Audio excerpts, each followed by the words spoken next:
Bono Regional Minister Joseph Adai Akwabwa is asking illegal miners in Banda and other districts of the region to end their activities immediately or face his wrath.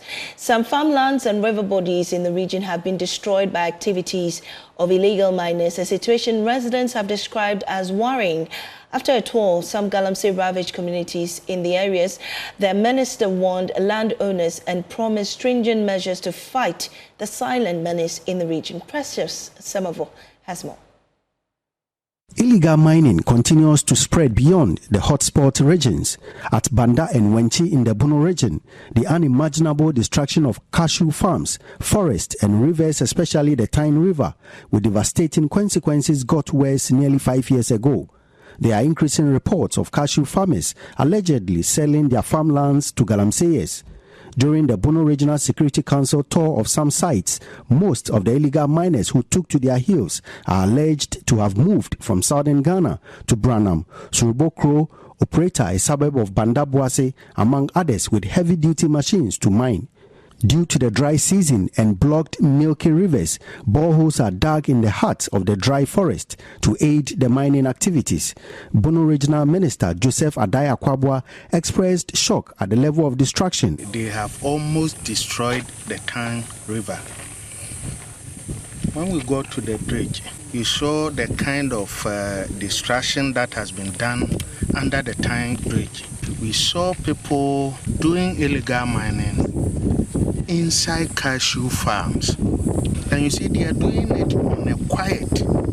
So if you sit in Accra, you may think that there is no Galamsey going on in the Bono region. Now they are moving towards the Bono region, and you could see Chinese and then our own people doing this illegal mining. Unlike previously, he said he has the willpower to fight Galamsey. You could see the color of the river, and if we don't act fast, it is going to affect the Bui Dam. These Galamsey activities started not too long ago, but there was no political will to stop them. But we have the will, and we are going to work to stop these activities in the Bono region.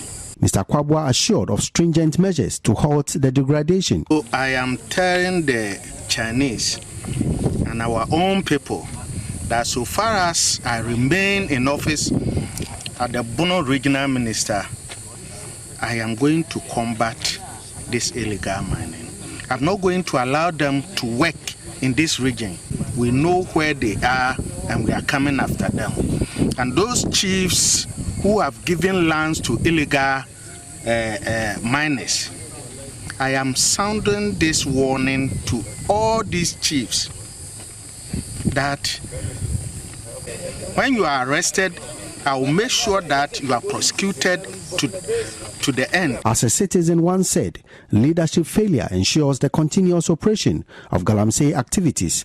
Precious Semevo, Joy News, Banda.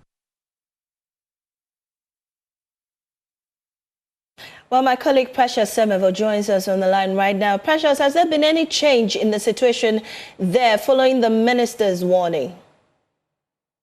Well, not that of any change. As we go to the site in Banda and some part of Wenchi, they took to their heels.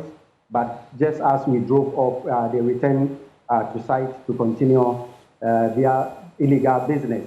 As the minister rightly said, the situation is that huge, the distraction is enormous, and I'm sure the minister will need national attention from all other stakeholders, just as it's being directed to the other regions in order to stop this havoc being caused in the Bono region. Not only Banda, not only Wenchi, there are some other districts in the region that Galamsey is springing up, but Banda and Wenchi appears to be the hardest hit district in the region, and a lot more needs to be done. There appears that as though this is happening downstream of the dam or the Bui River, if it continues upstream, that could pose danger to a special national asset, that is the Bui Dam, and a lot more needs to be done in order to arrest this situation. Farms The cashew farms, rivers, and other things are all going down, and a lot more needs to be done to address this situation. It's quite a serious situation in the town. Sometimes you have to drive up to about 20 kilometers to locate them deep in the forest in Banda. And that is an area that when they are working, nobody gets to know, nobody gets to see them. And if a lot more is not done, it will not pose well for the region and the country as a whole. Right, thank you, Precious. Let's speak to Erastus Asari Donko, who is part of a fact-finding committee by the Lands Minister to find solution to the menace. Erastus, have you been to this particular area in the Bono region yet? Give us an update on what's happening.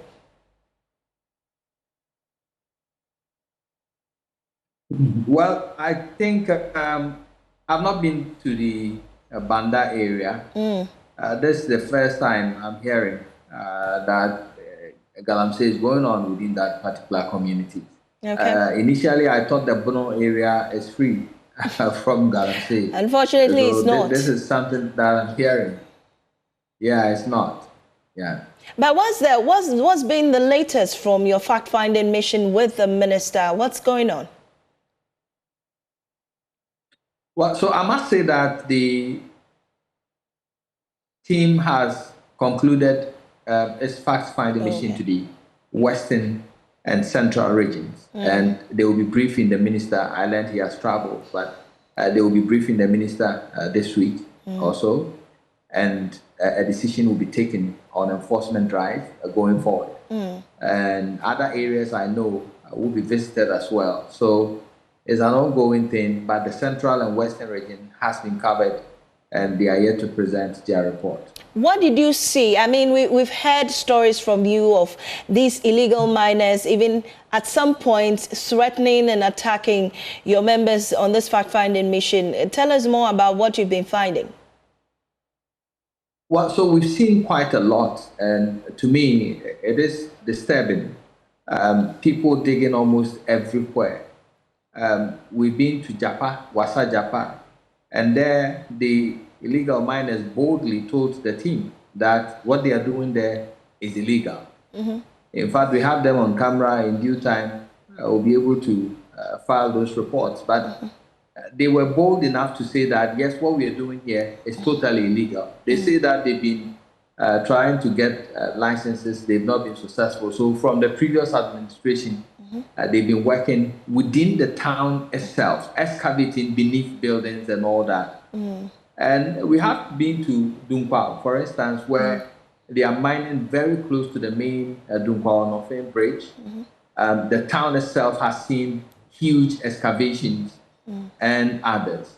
When you go to the forest, so far we've been to the Tanoanya Forest Reserve in the Awin municipality. We've seen quite a lot. Those we found in the forest are still there as we speak, still mining with impunity. Some of them, the team was able to immobilize their equipment and drive them out of the forest, but per my checks, there are still various teams, illegal teams, who are still operating within the forest area. So we have taken quite a lot of information that I think in due course the ministry will have to act, and act very fast to prevent this canker from gaining roots. All right. Thank you so much, Erastus Asari Donko, who is part of a ministerial fact-finding team on illegal mining across the country. Also joining us is security analyst Dr. Victor Doke. Doc, grateful for your time here on desk. Looking at the audacity with which these illegal miners are ravaging communities, what strategies can government implement to dismantle their networks? Well, thank you very much. Good morning to you and your church viewers. I think, first of all, what government has to realize... Dr. Doke, I can hardly hear you. If you could... Can you hear me? Now is better. Okay, right. So first of all, what government has to do is to realize and then confirm that there is a challenge with regards to fighting Galamsey. Now, secondly, what they need to do is to come up with a national consensus with regards to having a national forum or symposium where stakeholders that matter with regards to mining, with regards to the the environment would come together and propose solutions, have a roadmap with regards to identifying all these networks of illegal miners, and then attack the situation with full force. The political will, as I see, is there, but then we need a holistic plan, we need a comprehensive plan with regards to fighting the illegal miners. When you look at the transition to the new government with regards to NDP to NDC, what has come up with regards to the president's narrative, the minister's narrative, it's been all the same. But however, we still find illegal miners in forests where they are not supposed to be. So it begs for the question as to what actually is the problem? What actually is the government not doing right? Are they willing to invest in resources? Resources where I talk about operational resources like drones to fly over, the vehicles, the manpower, capacity building for these security service who go there, and then even to sensitize the community.